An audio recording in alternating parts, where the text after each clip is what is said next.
Molina, Klitschko, Takam, Parker, Povetkin, Ruiz, Pulev, Usyk, Fury. That would be the run, and that's the best run of any modern day heavyweight. So it's a very tough fight, but he accepts the challenge. Should he take a fourth career loss on December 3rd and a third one in a row? Where does he go from there? He's in the same position he is right now, in all honesty. You're losing to great fighters, but we don't intend to lose. But, you know, it's very harsh on people to talk about defeats when you're fighting that caliber. If you want him not to suffer defeat, I'll keep him unbeaten for the rest of his career. He doesn't want that. I don't want it. You don't want it. Fans don't want it. We can't walk down the street for the last 3 or 4 years without people saying to us, when's the Fury AJ fight? Well, guess what? It might be December 3rd. And those are the words of Eddie Hearn as he lays out Anthony Joshua's resume and leaves us with the quote that he quoted about Anthony Joshua, that, hey, he can keep him undefeated his whole career, but no one really wants that because we want to see Anthony Joshua fight the best. Let me counterpunch. I never really thought that Anthony Joshua was a guy that ducked. I didn't really see him like that. I see Anthony Joshua as a guy that wants to challenge himself. You know, if there's any consolation to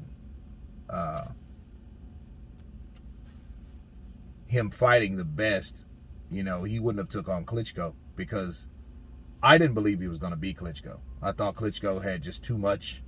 I think it was too early, too soon. And it is what it is, and that's what it was. And Anthony Joshua came up on top. He was just almost like a Jon Snow battle, that it looks like Jon Snow was going to lose, but he won.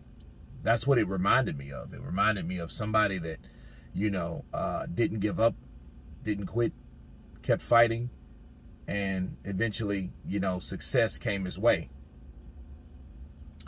And I also think Eddie Hearn was referring to a lot of fighters that were and still are undefeated. And the reason why they are that way is because they didn't take the toughest challenges. They didn't do the route or go the route that Anthony Joshua went. And it makes a lot of sense, though.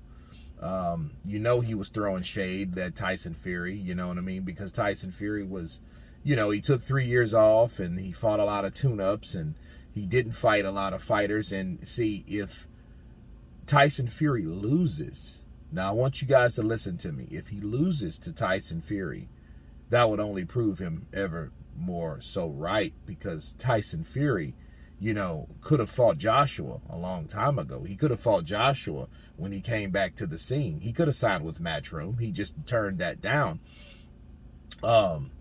Or he didn't like the route that Eddie Hearn wanted to give him, because Eddie Hearn didn't want him to take 4 tune-up fights, but Frank Warren did. So he went with Queensberry instead of Matchroom.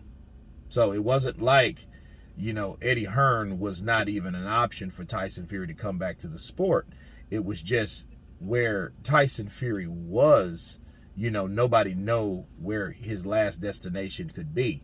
But I think the roads all end at these two fighters. I don't look at it like another challenge for Tyson Fury. I look at it as the ultimate challenge for Tyson Fury. You know, him, Alexander Usyk, you know, that would solidify Tyson Fury's career if he can get the win. But see, if he loses, he can only do